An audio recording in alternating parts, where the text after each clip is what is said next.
Perkenalkan, nama saya Marsha Sabila dengan NIM 031. Saya Francisco Denis Anggara dengan NIM 036.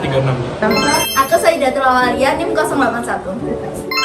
Saya Chandra Rahina Mustika NIM Pawestri dengan nomor NIM 095. Saya Alicia Lestari dengan NIM 112. Hai, kita dari kelompok 6. Kita sekarang lagi PKL matkul. Tiga Lingkungan dan Tata Kelola Bencana. Ya, kita mau ke BPBD Surabaya. Bye, see you. Halo teman-teman, ini kita mau on the way dari kampus Unai, kampus B ke BPBD Kota Surabaya. Yeay! Nah, sudah sampai deh di BPBD Kota Surabaya. Let's go! Hai, jadi di sini kita sudah sampai di BPBD Kota Surabaya.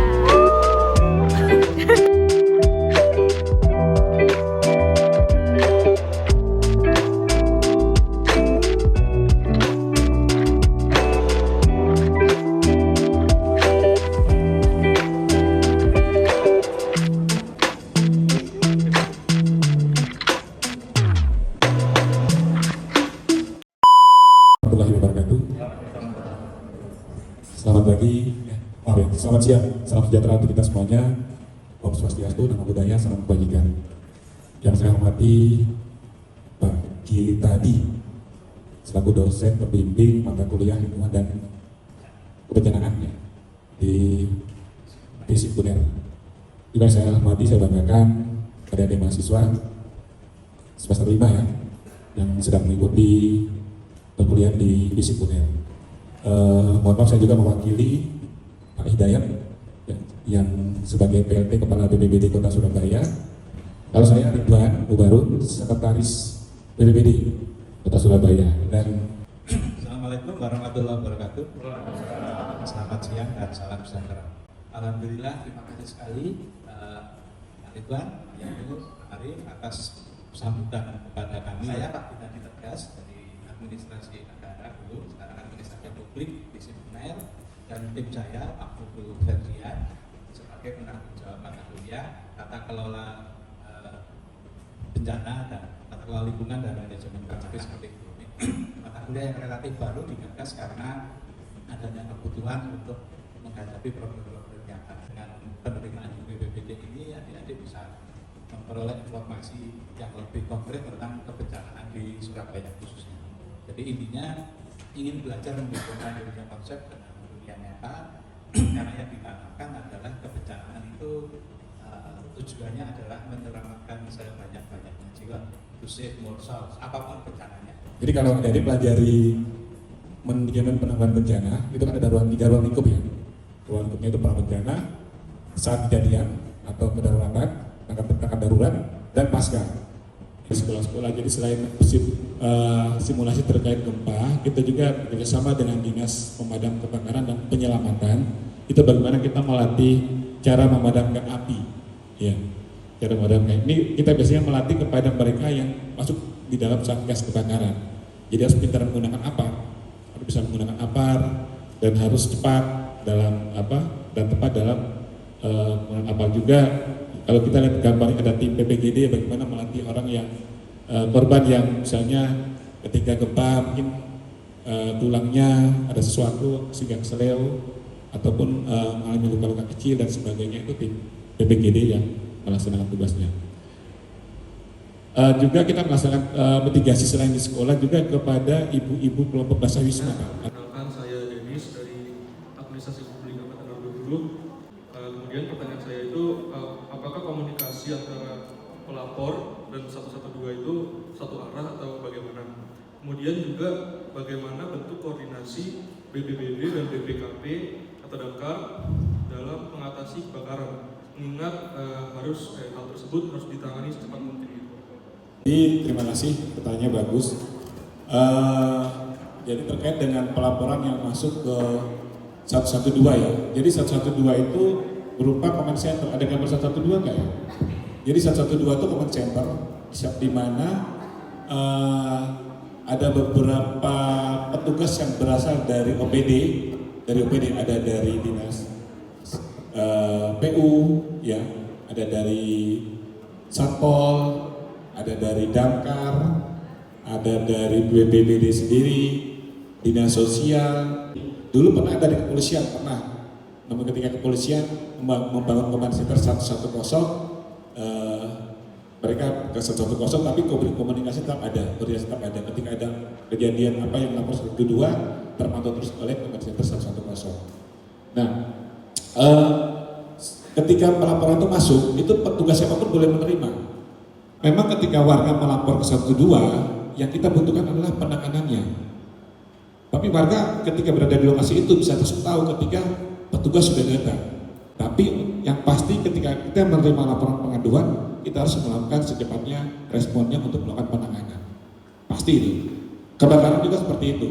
Jadi ketika misalnya Mas Denny ada di lokasi kebakaran, telepon 112, dalam waktu tidak lama pasti sudah ada petugas yang datang untuk melakukan penanganan pemadaman kebakaran. Dan kalau yang dipentingkan dalam kita adalah bagaimana penanganannya. Seperti itu. Jadi kalau bicara hubungan dua arah, ya kita hanya menerima laporan aja, tapi penanganannya kita utamakan. Penanganannya. Nah, hubungan dengan kalau dengan DPK kebakaran DPKP, karena di command center itu tidak hanya BPBD. Tidak hanya BPBD, di situ ada Satpol. Jadi semua petugas operator yang ada di command center semua bisa menerima telepon yang masuk. Itu dia kunjungan PKL dari Kloter 6 ke BPBD Kota Surabaya. Halo teman-teman, itu dia cuplikan video kunjungan kita di BPBD Kota Surabaya.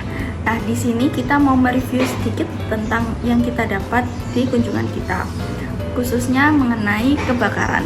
Nah, di Kota Surabaya itu sendiri ada dua potensi bencana. Yang pertama, potensi bencana alam, dan yang kedua, potensi bencana non-alam.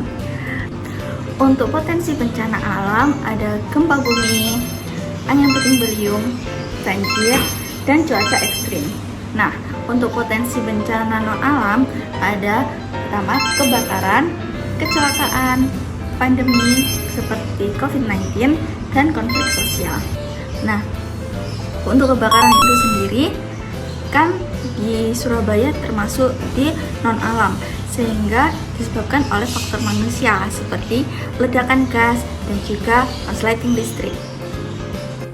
Selanjutnya, bagaimanakah cara dari pemerintah Kota Surabaya untuk menanggulangi resiko-resiko bencana yang terjadi di Kota Surabaya? Yang pertama, pemerintah Kota Surabaya menyediakan peralatan-peralatan yang diperlukan untuk proses penanggulangan bencana. Badan Penanggulangan Bencana Daerah Kota Surabaya mengadakan pelatihan Sekolah Tangguh Bencana dan juga Keluarga Tangguh Bencana. Diharapkan dari pelatihan-pelatihan tersebut dapat tercipta masyarakat yang tanggap terhadap bencana. Selanjutnya ada Command Center 112 yang 24 jam siap sedia untuk membantu keluhan-keluhan masyarakat Kota Surabaya.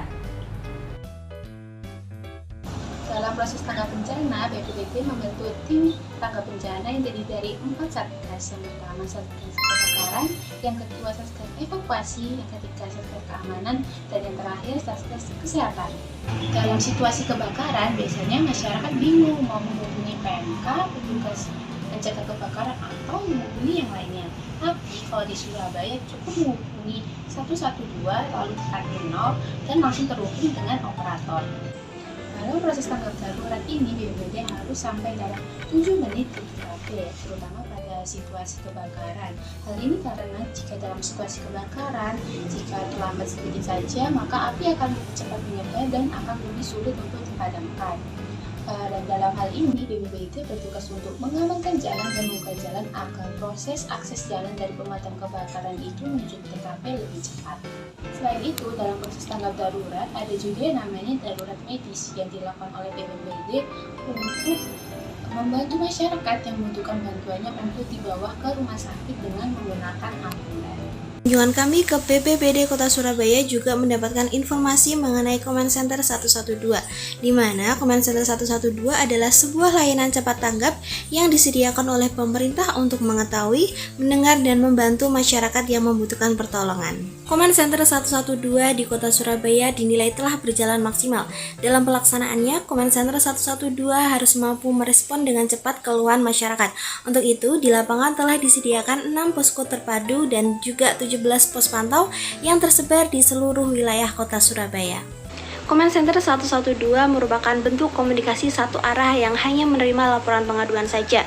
Untuk itu, dalam pelaksanaannya terdapat lebih dari 20 petugas operator yang siap siaga untuk menerima laporan pengaduan dari masyarakat, mulai dari BPBD, Dinas Pemadam Kebakaran, Dinas Sosial, Satpol PP, Dinas Perhubungan, dan lain sebagainya. Ketika terdapat laporan pengaduan dari masyarakat yang masuk, maka siapapun berhak untuk menerima laporan tersebut. Kemudian baru bisa diteruskan kepada pihak yang berwenang untuk mengatasi pengaduan dari masyarakat tersebut. Dalam konteks kebakaran, dalam situasi darurat saat atap rumah korban kebakaran bolong karena terdampak kebakaran itu sendiri, BPBD akan membuat atap darurat dengan terpal yang kemudian akan dikoordinasikan dengan Dinas Perumahan Rakyat dan Kawasan Pemukiman serta Pertanahan Kota Surabaya untuk membenahi hal-hal yang sebabkan kebakaran secara lebih lanjut.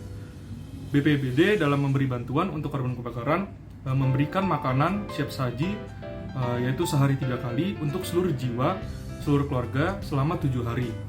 Yang lebih lanjut akan menjadi 10 hari apabila kondisi korban yang dianggap belum stabil. Kemudian selain itu juga diberikan bantuan berbentuk sembako.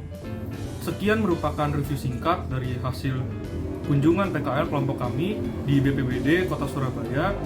Kurang lebihnya mohon maaf. Sekian, terima kasih.